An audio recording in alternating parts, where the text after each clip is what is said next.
살랑살랑 불어오는 봄바람을 느끼며 오늘은 인생의 새로운 여정에 관한 이야기를 나누고 싶습니다.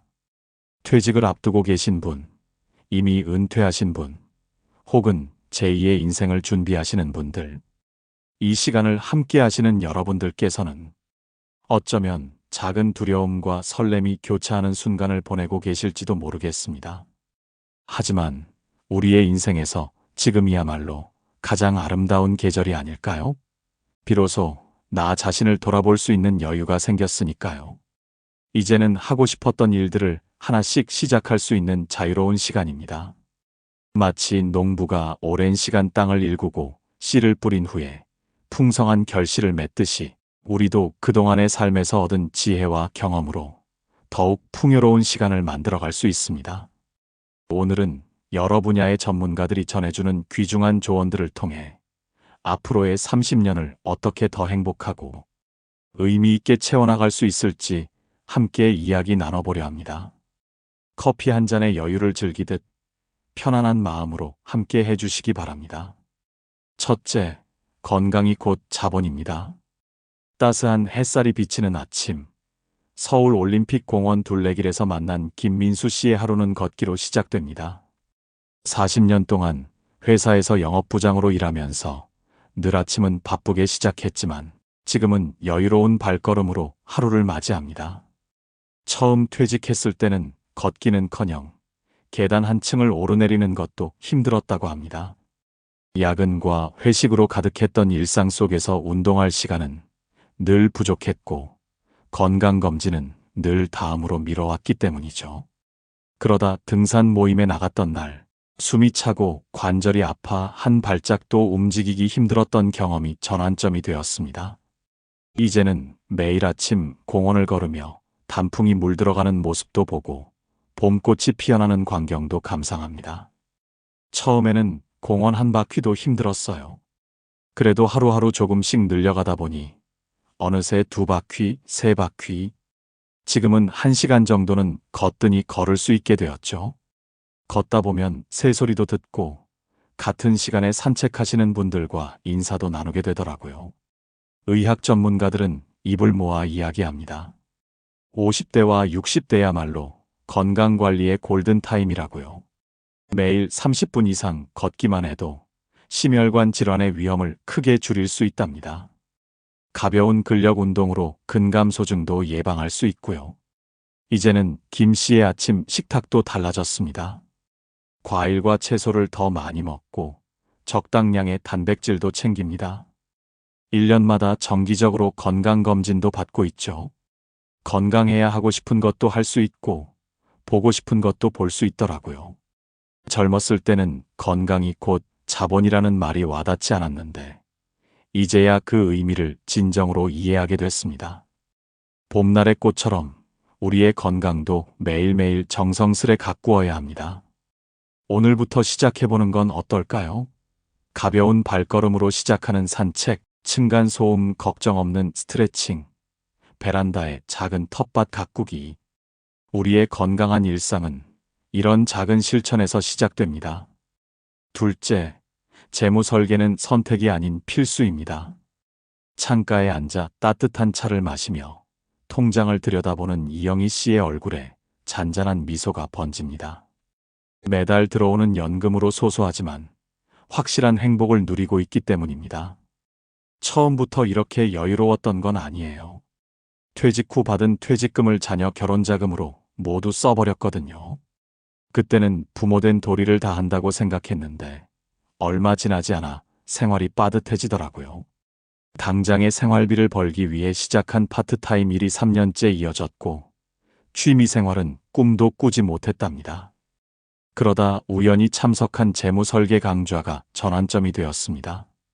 강사님이 그러시더라고요. 자녀에 대한 사랑도 중요하지만 부모가 행복해야 자녀도 행복하다고요. 그때부터 조금씩 변화를 주기 시작했어요. 작은 금액이라도 매달 저축을 시작했고 불필요한 지출은 과감히 줄였습니다. 카페에서 마시던 커피 대신 집에서 직접 내려 마시는 재미도 알게 되었죠. 재무설계 전문가들은 이렇게 조언합니다. 은퇴 후에는 한 달 생활비의 최소 6개월치는 현금으로 보유하고 있어야 하며 예상치 못한 지출에 대비해 추가로 비상금도 필요하다고 합니다. 지금은 매달 들어오는 연금으로 기본 생활을 하고 파트타임으로 버는 돈은 모두 적금에 넣고 있어요. 1년에 한 번씩 가는 제주도 여행 자금으로요. 작지만 확실한 행복을 찾은 것 같아요. 봄날 정원에 꽃을 가꾸듯 우리의 노후도 세심한 계획과 관리가 필요합니다. 지금부터라도 차근차근 재무 계획을 세워보는 건 어떨까요? 오늘의 절제가 내일의 행복이 되니까요. 셋째, 평생 학습자가 되어야 합니다. 대구의 작은 도서관, 따스한 오후 햇살이 비치는 교실에서 박상철 씨는 초등학생들과 함께 영어 동화책을 읽고 있습니다. 아이들의 맑은 웃음소리가 교실을 가득 채우고 그의 얼굴에도 행복한 미소가 번집니다. 처음 퇴직했을 때는 막막했어요. 40년 동안 해온 일이 사라지니 하루가 참 길더라고요. TV만 보다가 문득 깨달았죠. 이렇게 살면 안 되겠다고요. 우연히 동네 도서관에서 무료 영어 강좌를 보고 시작한 공부가 지금은 그의 인생을 바꾸어 놓았습니다. 처음에는 헬로우, 굿모닝도 쑥스러웠는데 이제는 아이들과 영어 동화책을 함께 읽을 수 있게 되었답니다. 영어를 배우면서 새로운 세상이 열렸어요. 유튜브로 해외 뉴스도 보고 영어 팟캐스트도 들어요.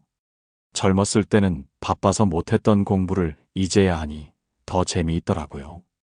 교육 전문가들은 말합니다. 새로운 것을 배우는 과정이 뇌를 젊게 만들고 치매 예방에도 도움이 된다고요. 특히 디지털 기기 활용법을 배우면 젊은 세대와의 소통도 더 쉬워진답니다. 처음에는 스마트폰으로 영어 공부 앱을 다운받는 것도 어려웠어요. 도서관 사서 선생님께 배우고 손주에게도 배우고 이제는 화상통화로 영어 수업도 할 수 있게 됐죠. 매주 수요일이면 영어 동화책을 읽어주러 오는 박 씨를 아이들은 토니 선생님이라고 부른답니다. 아이들에게 영어를 가르치면서 그도 함께 성장하고 있습니다. 봄날의 새싹처럼 우리의 배움도 끊임없이 자라나야 합니다. 관심 있는 분야의 강좌를 찾아보거나 새로운 취미에 도전해보는 건 어떨까요? 배움의 즐거움은 나이를 잊게 만들어주니까요. 넷째, 관계의 질을 높여야 합니다. 인천의 한 카페, 창가 자리에 모인 5명의 친구들이 따뜻한 차를 마시며 이야기꽃을 피우고 있습니다. 정미경 씨와 독서 모임 친구들의 특별한 수다 시간이죠. 퇴직하고 처음에는 정말 많은 모임에 나갔어요. 동창회, 전 직장 모임, 아파트 주민 모임. 바쁘게 지내면 외롭지 않을 것 같았거든요. 하지만 시간이 지날수록 뭔가 허전했어요. 그러던 어느 날 도서관에서 우연히 참석한 독서 모임에서 특별한 인연을 만났습니다. 책을 매개로 시작된 대화는 어느새 인생의 깊이 있는 이야기로 이어졌고 지금은 서로의 가장 든든한 친구가 되었답니다. 매주 목요일이 기다려져요. 책 이야기로 시작해서 서로의 일상과 고민을 나누다 보면 시간 가는 줄 모르죠. 때로는 웃고 때로는 위로하며 이런 게 진정한 친구가 아닐까 싶어요. 심리학 전문가들은 은퇴 후의 인간관계는 질적인 면이 더 중요하다고 말합니다. 많은 사람과 얕은 관계를 유지하는 것보다 소수의 진정한 친구와 깊은 관계를 맺는 것이 더 행복감을 준다고 해요. 이제는 형식적인 모임은 과감히 줄였어요. 대신 매일 아침 산책하며 만나는 이웃과 더 자주 이야기를 나누고 가족들과도 더 많은 시간을 보내려고 해요. 관계의 깊이가 달라지니 삶의 만족도가 높아지더라고요. 봄날의 정원에 꽃이 피어나듯 우리의 관계도 따뜻한 마음으로 가꾸어 나가야 합니다. 오늘 저녁 오랫동안 연락하지 못했던 친구에게 전화를 걸어보는 건 어떨까요? 진심 어린 대화 한마디가 서로의 마음을 꽃피우는 씨앗이 될 테니까요. 다섯째, 하루하루를 의미 있게 보내야 합니다. 광주의 작은 아파트 베란다. 햇살 좋은 오전이면 최영호 씨는 정성스레 화분에 물을 주고 있습니다. 방울토마토, 상추, 쑥갓, 작은 텃밭에서 키우는 채소들이 싱그럽게 자라나고 있죠. 퇴직하고 처음 몇 달은 정말 막막했어요. 아침에 눈 뜨면 TV부터 켰고 하루 종일 리모컨만 들고 있었죠. 시간은 많은데 하는 일이 없으니 우울해지더라고요. 변화는 작은 화분 하나로 시작됐습니다. 마트에서 우연히 산 방울토마토 모종이 첫 열매를 맺었을 때의 기쁨이 잊히지 않는다고 합니다. 이제는 계절마다 다른 채소를 키우며 작은 행복을 만들어가고 있답니다. 아침에 일어나면 제일 먼저 화분을 살펴봐요. 새순이 돋았는지, 꽃이 폈는지. 베란다 텃밭 덕분에 하루가 즐거워졌어요. 직접 기른 채소로 만든 샐러드의 맛은 말로 표현할 수 없을 정도로 특별하답니다. 심리학자들은 말합니다. 매일 작은 목표를 세우고 이루어가는 과정이 삶의 의미를 만든다고요. 늘어난 시간을 어떻게 채우느냐에 따라 삶의 질이 달라진다는 것이죠. 요즘은 하루 일과가 바빠요. 아침 산책하고, 텃밭 가꾸고, 도서관에서 책도 읽고, 저녁에는 아내와 함께 드라마도 보고요. 작지만 소중한 일상의 행복을 찾은 것 같아요. 봄날의 꽃이 하루하루 조금씩 자라듯 우리의 하루도 의미 있게 채워가야 합니다. 오늘부터 작은 취미 하나를 시작해보는 건 어떨까요? 시간이 쌓이면 그것이 곧 우리 삶의 보물이 될 테니까요. 봄바람이 살랑이는 창가에 앉아 지금까지 나눈 이야기들을 다시 한번 떠올려 봅니다. 건강한 몸과 마음으로 시작하는 아침 산책, 여유로운 마음으로 계획하는 노후 자금, 새로운 도전으로 가득한 배움의 즐거움, 마음이 통하는 이들과 나누는 진솔한 대화, 그리고 하루하루 의미 있게 채워가는 소소한 행복. 전문가들의 조언은 결국 하나로 모아집니다. 지금 이 순간이 우리 인생에서 가장 아름다운 계절이 될 수 있다는 것입니다. 젊은 시절의 부담과 책임에서 벗어나 비로소 나 자신을 위한 시간을 가질 수 있는 인생의 황금기라는 것이죠. 오늘 이 시간이 여러분의 새로운 시작이 되기를 바랍니다. 늘 푸른 소나무처럼 건강하게, 봄날의 꽃처럼 아름답게, 가을 열매처럼 풍성하게 여러분의 인생 이막을 채워가시길 바랍니다. 마지막으로 한 구절의 시를 들려드리며 오늘의 이야기를 마무리하고자 합니다. 봄날의 씨앗을 뿌리는 마음으로 하루하루를 살아가세요.